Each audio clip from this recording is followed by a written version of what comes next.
you're going to find that that's going to create far more growth than any kind of algorithm hack could ever do.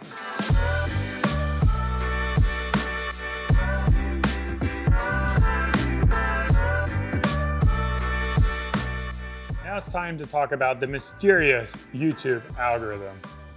This is one of those things similar to SEO where everyone's trying to crack the code and figure out how they can hack their way to the top of YouTube.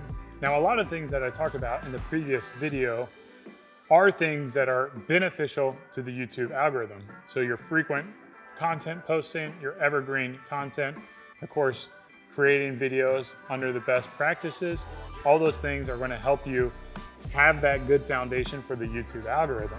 I would probably say that 80 to 90% of the success of your YouTube video are going to be two things: your thumbnail and your title. Now, there's a tendency, because of the importance of your thumbnail and your title, to want to create clickbait type of thumbnails and clickbait type of titles. But as of right now, YouTube is working on ways to eliminate clickbait. So they're actually finding channels that are written in all caps, or they're finding the red circles, and they're starting to put marks on those channels that I suspect will prevent them from growing the way that they've grown historically. So you never want to trick your viewers into watching one of your videos. That's always a bad way to start a relationship.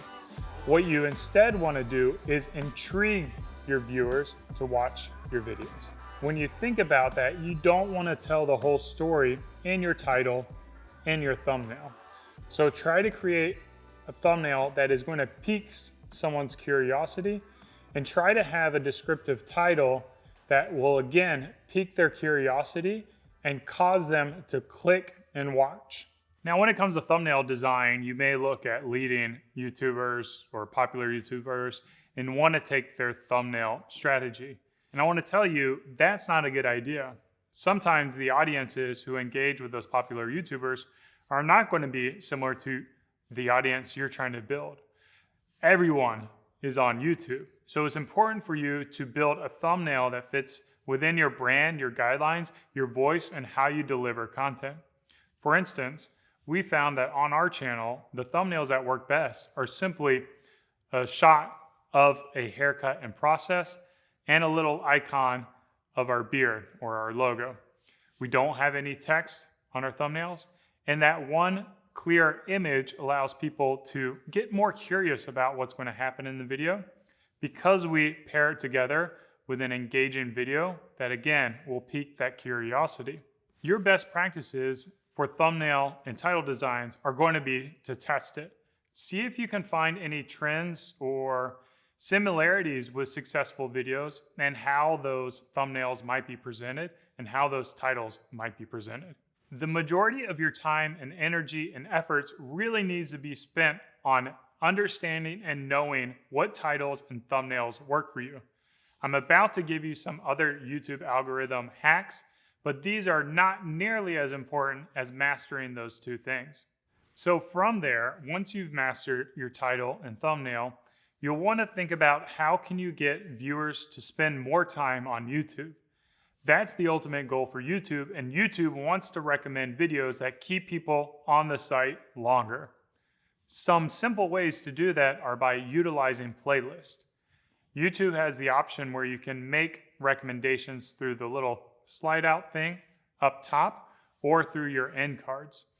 So what you'll want to do is make sure that you always have a playlist included in those recommendations. Now, if you only have one or two videos, don't worry. You can actually build a playlist with other YouTube content on it.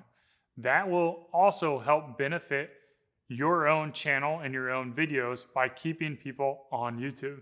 So the thumbnail, the title, getting people to watch more content on YouTube, all these things are actually going to help you appear in the recommended column. And that's where the majority of new discovery of your content is happening. Other things that you'll want to make sure you do are fill out your tags, add a description, and from the best practices, I also like to give the viewers an easy opportunity to find our own website and learn more about us. Now, the description and the tags are really going to be beneficial for your video's first couple of hours. It's really not going to be something that will catapult or something that you can hack your way to getting millions of views. You'll want to give your video as good a description as you can. The more information that YouTube has about the video, the easier it's going to be able to recommend it to people it thinks will appreciate the video.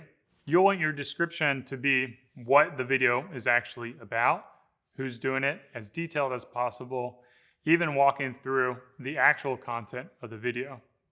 The tags are just going to be a couple of hot items that are the subject of the matter. So for instance, in our videos, we'll have barbershop, of course, beard brand, stylist, haircut, men's style, but really anything after 5 tags, YouTube isn't paying attention to. So you want to have the most relevant tags up first, and then after that, you can kind of let it be.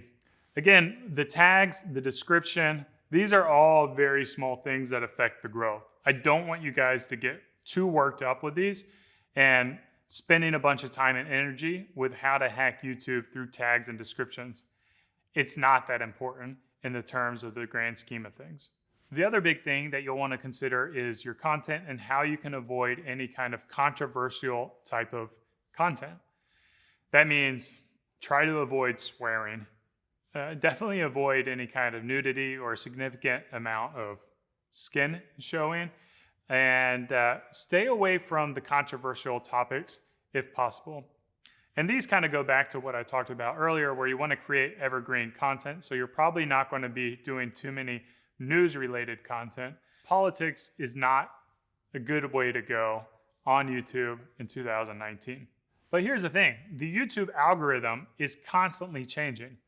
What's good for the channel today may be completely different than the channel in the future. The tags and the description and closed captioning, all these things used to play a big part on how YouTube would recommend videos, but now it's not as important. You'll want to stay up to date with how the algorithm is changing, and there's some great YouTube channels. I strongly recommend that you subscribe to these 3 people, Tim Schmoyer, Daryl Eves, and Roberto Blake. These guys are living the YouTube algorithm, and they're analyzing it constantly to making sure that creators can create content in a way that aligns with YouTube's vision for what content should be. Okay, as much time as you could be spending learning about the YouTube algorithm, I want to challenge you to instead spend that time learning more about how to create engaging and amazing content. Because ultimately, good content will rise to the top. Cream will always rise to the top. And you can't hack your way to the top for a long period of time.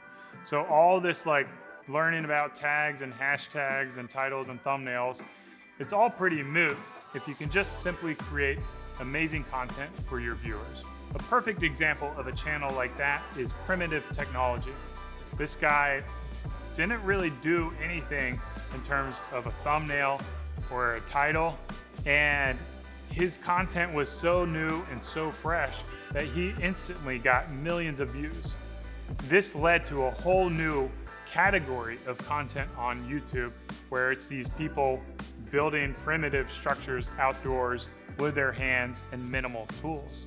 Rather than copy what's going on out there, try to bring new creativity and a new perspective to YouTube. You're going to find that that's going to create far more growth than any kind of algorithm hack could ever do. The Foundr mission is to help you create an ass-kicking business and help you learn straight from the mouths of world-class founders. Get your free printed edition of Foundr magazine featuring Sir Richard Branson. Just cover shipping and handling at foundr.com/Branson.